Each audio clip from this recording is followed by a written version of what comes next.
Hello, Sneak Peek. I'm Demi Djouibe here on the red carpet of I Give It a Year, and we're about to talk to Rose Byrne, Simon Baker, and the writer and director Dan Mazer. Come on. So my first question is actually for you because I know that in working on this film, I know that you mentioned that you developed a fear of birds in some way.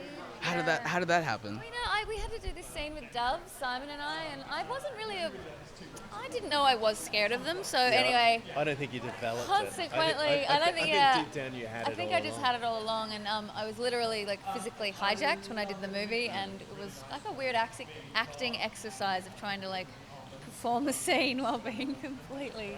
And meanwhile, this guy had doves like landing on his head, I mean, and he didn't generally- flinch. He didn't flinch. He just was Well, like listen, laser focused. if she was already like running scared, if I'd have gone, you know what I mean? Yeah. My wife's a nervous flyer. If I get nervous at all on a plane, she's like off out the door. Well, you had good You know, training. and she would You have had been the good same. So training. what was I going to do? When normally when you're acting, there's a sort of a sense of entrapment anyway. Yeah. You know what I mean? Yeah. Like you've got to be here, and you got to make out with this person. Sometimes it's not so bad, and you're going to do it a few times, and we're all going to watch, and we're all going to shoot it, and you got to do it here on this mark and hit this light and that sort of business, right? There's a sense of entrapment there. You do that, and then put three sort of doves in a room with a crew, then it gets Yeah. you want to cover your eyes. I'm sure it's very. Everyone's seen yeah. The Omen, right?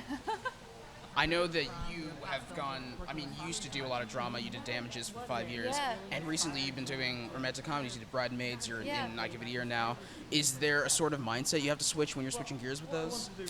Some of the sensibility of the stuff that I've done. Yes and no. I mean, To a slightly more for me mainstream personally, topic comedy's a lot genre. harder because I've done less of it, so I find it harder. So, but which is enjoyable because it's more of a challenge.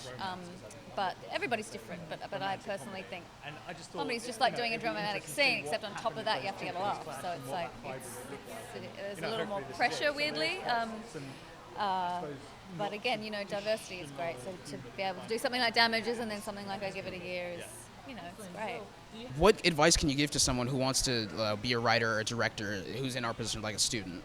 I would say just keep writing and keep directing. And what's brilliant now about this world, about film, it's a lot more democratic than it was when I started. So you can go out there with a camera like this and some friends and cut something together on your Mac at home and have a short that within 3 days 10 million people can see on YouTube. And I know people in Hollywood, in LA, who have made a career out of a short film that they've just thrown together with their friends. So get out there, do it, do what you can, and if it's any good, people will find it and you'll be discovered.